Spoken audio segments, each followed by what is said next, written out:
નમસ્કાર. અચ્છા, જરા વિચારો, શું રણને લીલાછમ ખેતરમાં ફેરવી શકાય? સાંભળવામાં તો સાવ અશક્ય જેવું લાગે, ખરું ને? પણ ઇઝરાયેલની એક ક્રાંતિકારી શોધે આને હકીકતમાં ફેરવી દીધું છે. તો ચાલો, આજે આપણે એ જ ટપક સિંચાઈ પદ્ધતિની અદ્ભુત કહાણી જાણીએ. એક એવી શોધ જે જરૂરિયાતમાંથી જન્મી હતી. તો આ એક જ સવાલે બધું બદલી નાખ્યું. વિચાર તો કરો કે જમીન તો હોય, પણ એને જીવંત રાખવા માટે પાણીનું એક ટીપું પણ ન હોય તો શું થાય? બસ આ જ જે અસ્તિત્વ ટકાવવાનો પડકાર હતો ને, એણે જ એક ક્રાંતિકારી શોધને જન્મ આપ્યો. પણ સવાલ એ છે કે આ આટલો ક્રાંતિકારી ઉપાય આવ્યો ક્યાંથી? જો કોઈ પણ મોટી શોધને સમજવી હોય ને, તો સૌથી પહેલાં એની પાછળની સમસ્યાને સમજવી પડે. તો ચાલો સૌથી પહેલાં એ જ જોઈએ કે ઇઝરાયલ એ સમયે કેવા ગંભીર સંજોગોનો સામનો કરી રહ્યો હતો. હવે પરિસ્થિતિની ગંભીરતા જુઓ. એક તો પાણીની ભયંકર અછત, ઉપરથી દેશનો મોટા ભાગનો વિસ્તાર એટલે સૂકુભઠ રણ. હવે આવા સંજોગોમાં દેશની આટલી મોટી વસ્તી માટે અનાજ ઉગાડવું એ ખાલી એક પડકાર નહોતો, એ તો સીધી અસ્તિત્વ ટકાવી રાખવાની લડાઈ હતી. અને આપણે ત્યાં કહેવત છે ને કે જરૂરિયાત જ શોધની જનની છે. બસ અહીંયા પણ એવું જ થયું. આવા જ એક ગંભીર પડકારની વચ્ચેથી એક એવો ક્રાંતિકારી વિચાર જન્મ્યો અને એક એવી અસાધારણ વ્યક્તિ સામે આવી જેણે ખેતીનો આખો ચહેરો જ બદલી નાખ્યો. આ છે સિમ્ચા બ્લાસ, એક ઇઝરાયેલી વૈજ્ઞાનિક. અને એમની પ્રેરણા કોણ હતી ખબર છે? ખુદ પ્રકૃતિ. એમણે એક સાવ સામાન્ય પણ બહુ મહત્વની વાત નોટિસ કરી. એમણે જોયું કે એક ઝાડ બીજા બધા ઝાડ કરતાં વધુ ઝડપથી વધી રહ્યું હતું.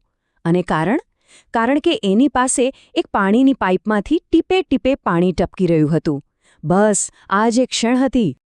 તો 1959માં સિમ્ચા બ્લાસનો આ વિચાર હકીકત બન્યો. અને પછી નેટાફિમ નામની કંપનીએ આ ટેકનોલોજીને આગળ વધારી. એમણે આ શોધને ખાલી ઇઝરાયેલના ખેતરો પૂરતી સીમિત ન રાખી, પણ એને દુનિયાભરના ખેડૂતો સુધી પહોંચાડી. વિચારો, એક ટપકતી પાઇપમાંથી શરૂ થયેલો આ નાનકડો વિચાર આખી દુનિયા માટે એક મોટી કૃષિ ક્રાંતિ બની ગયો. ઓકે, તો આ બધું સાંભળવામાં તો બહુ જ સરસ લાગે છે, પણ સવાલ એ છે કે આ સિસ્ટમ આખરે કામ કઈ રીતે કરે છે?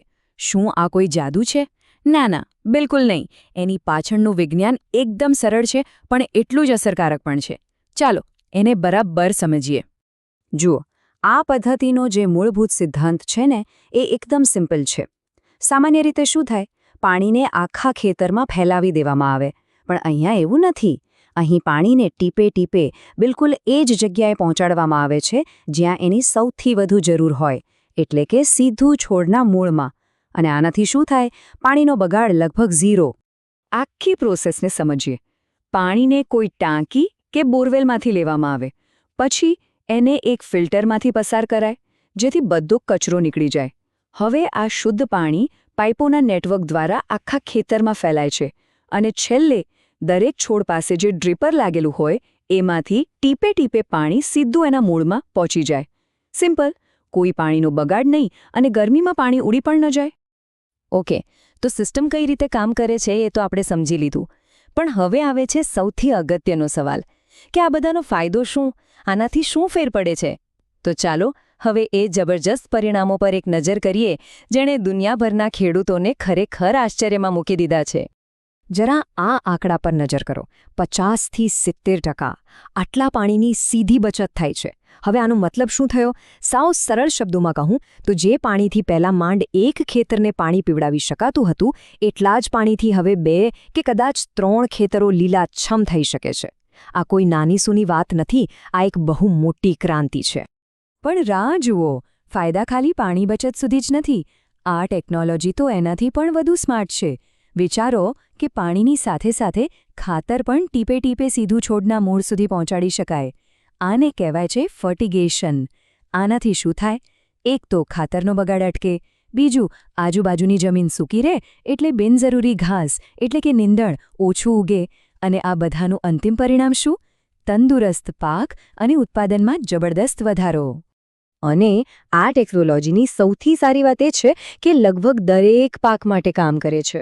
ભલે પછી એ કપાસ અને મકાઈ જેવા રોકડિયા પાક હોય કે પછી ટમેટાં અને બીજી શાકભાજીઓ હોય. એટલું જ નહીં, કેરી, દ્રાક્ષ અને દાડમ જેવા ફળોના બગીચાઓમાં પણ આ પદ્ધતિ એકદમ સફળ સાબિત થઈ છે.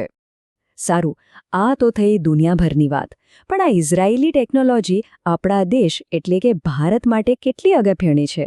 શું ભારતના ખેડૂતો પણ આ ક્રાંતિનો લાભ લઈ રહ્યા છે? ચલો હવે એ જોઈએ. અને જવાબ છે એકદમ હા.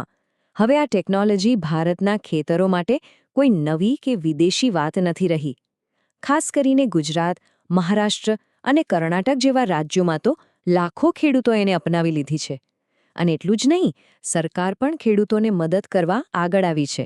આ સ્માર્ટ ખેતી પદ્ધતિ અપનાવવા માટે સબસિડી પણ આપવામાં આવે છે. આખી ટેકનોલોજીનો સાર જો એક જ વાક્યમાં કહેવો હોય તો એ આ છે: ઓછા પાણીમાં વધુ ઉત્પાદન. બસ આ જ ઇઝરાયેલી ટપક સિંચાઈ પદ્ધતિનો મૂળ મંત્ર છે, અને એની આટલી મોટી સફળતા પાછળનું રહસ્ય પણ આ જ છે. તો આપણે આખી વાતમાં જોયું કે કેવી રીતે પાણીની મોટી અછતમાંથી એક આટલો ક્રાંતિકારી ઉપાય જન્મ્યો. હવે અંતે એક મોટો સવાલ મનમાં આવે છે કે જેમ જેમ આખી દુનિયામાં પાણીનું સંકટ વધી રહ્યું છે, શું ત્યારે ટપક સિંચાઈ જેવી સ્માર્ટ ટેકનોલોજી જ આપણા સૌનું ભવિષ્ય છે? આ સવાલ પર વિચાર કરવો આજે ખૂબ જ જરૂરી બની ગયો છે.